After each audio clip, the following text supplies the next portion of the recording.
Assalamualaikum warahmatullahi wabarakatuh. Selamat pagi ya adik-adik sekalian. Kita lanjutkan. Let's continue our lessons to page 140. It's about countable and uncountable noun. Jadi kita akan belajar mengenai benda yang dapat dihitung dan yang tidak dapat dihitung. Ya. Yang pertama, countable. Countable itu maksudnya benda tersebut dapat dihitung. Contohnya di sini adalah apple. Kalau apple-nya tanpa akhiran s berarti dia tunggal. Tapi kalau apple-nya ada akhiran S, berarti dia jamak, berarti banyak. Seperti itu. Tapi tetap yang namanya buah apel, itu kan kamu bisa menghitung. Menjumlah. 1 apel, 2 apel, 3 apel, dan seterusnya. Seperti itu. Kemudian book. Buku, kamu juga bisa menghitung. Ada berapa buku di situ? Nah, itulah yang dinamakan dengan countable, atau benda yang dapat dihitung. Kemudian pengertian yang kedua adalah uncountable. Uncountable itu adalah benda yang memiliki benda yang tidak dapat dihitung karena saking kompleksnya. Seperti itu. Dan selalu memiliki bentuk singular. Jadi kalau yang namanya uncountable itu tidak boleh dikasih akhiran S seperti ini. Nah, ini kan ada akhiran S-nya. Ini kan ada akhiran S-nya. Ini ada akhiran S-nya. Nah, kalau uncountable itu tidak boleh ada akhiran S. Karena apa? Karena dia tidak dapat dihitung. Contohnya, rice. Beras. Apakah kamu bisa menghitung beras? Butiran-butiran beras. Roti juga. Susu juga. Nah, itu semuanya adalah benda-benda yang tidak dapat dihitung. Uncountable noun. Nah, makanya penulisannya selalu singular. Rambut, pernahkah kamu menghitung rambutmu? Nah, itu juga uncountable. Nah, mengenai penggunaannya ya, beberapa penggunaannya di antaranya contohnya seperti ini.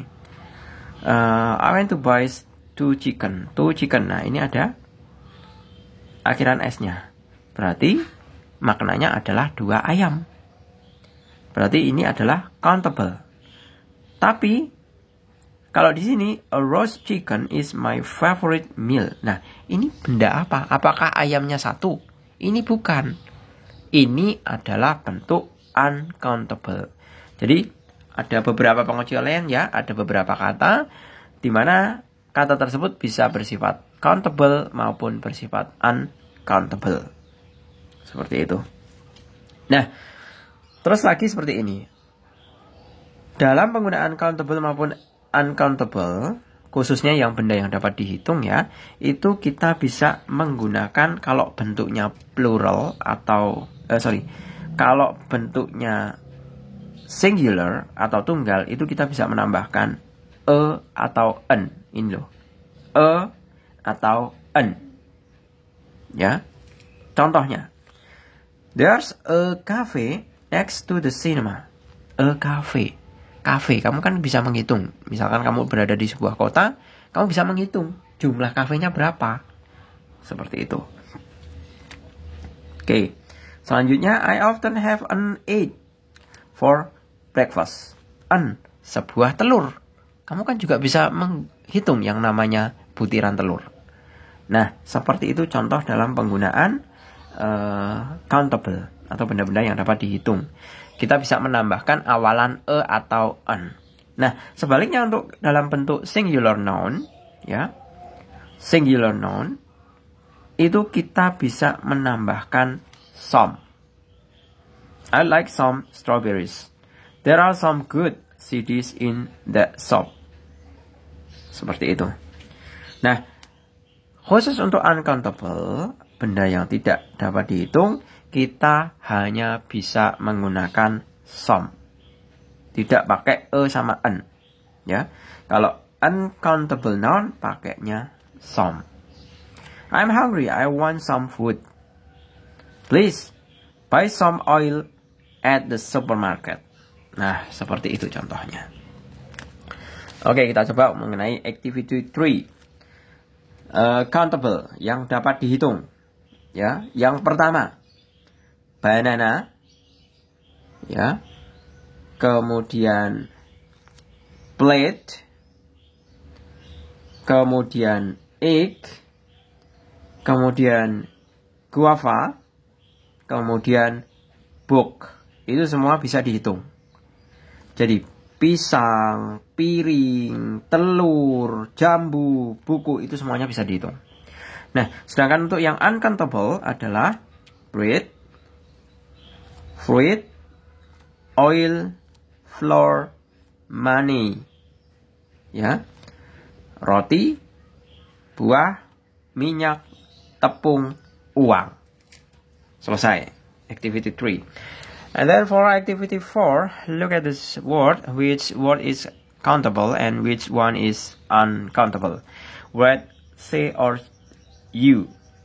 C is countable, U is uncountable. Kita mulai. Fruit, uncountable, U. Sandwich, countable, C. Beef, uncountable, U. Coffee, uncountable, U. Shop, countable, she. Singer, countable, C. Apple, countable, C. Bread, uncountable, U. Burger, countable, C. Cafe, countable, C. Food, uncountable, U. Music, uncountable, U. Okay. And then for the last activity, on activity 5, complete the sentence with a, an, or some. Okay, check it out. Yang pertama sudah ya. He wants to buy some toothpaste at the mini market. Number 2, let's go to the supermarket and get food. Itu uncountable, berarti pakainya some. Number 3, I would like apple. Apple dapat dihitung, berarti pakainya, tapi ini adalah tunggal. Kita pakainya an. Ya, tulis an. Beda ya kalau ini kalau ini an. I would like an apple. Kenapa pakai an?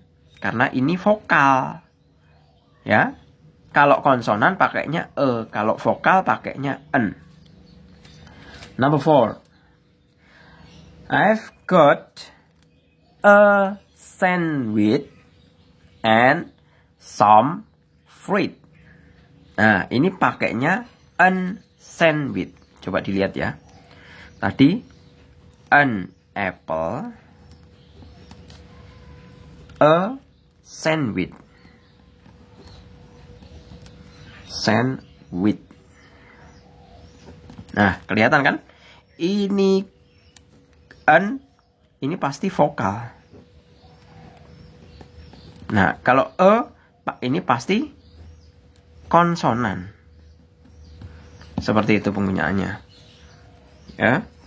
Sandwich itu kan bisa dihitung. Oke, number 5. We need some oil and some potatoes. Nah, potato kan bisa dihitung. Ini jamak, ada akhiran S-nya, ya. Cara melihatnya adalah some potato. Nah, ini jamak, lebih dari satu, ya kan? Kalau lebih dari satu tidak bisa pakai atau an. Sama an hanya untuk tunggal. Ini jamak, berarti pakainya some. Oil itu uncountable, tidak dapat dihitung, makanya pakai some juga. Jadi dua-duanya ini some oil dan some potatoes. And then number 6, there are some bookshop in this town. Bookshop itu kamu bisa menghitung. Ini jamak, Ya, lebih dari satu, ada akhiran S-nya, berarti pakainya some. Karena dia tidak tunggal. Kemudian, yang ketujuh, I want cheese. Uncountable, pakainya some. Some cheese. Sedangkan orange, jeruk ya. Kalau jeruk itu adalah countable. Kamu kan bisa menghitung jumlah jeruk. Countable berarti pakainya an. Kenapa an? Lagi-lagi ini vokal. Berarti sama juga dengan an orange. Nah, seperti ini. Oke, gitu ya. Saya rasa cukup. Semoga bermanfaat. Terima kasih. Selamat pagi. Assalamualaikum warahmatullahi wabarakatuh.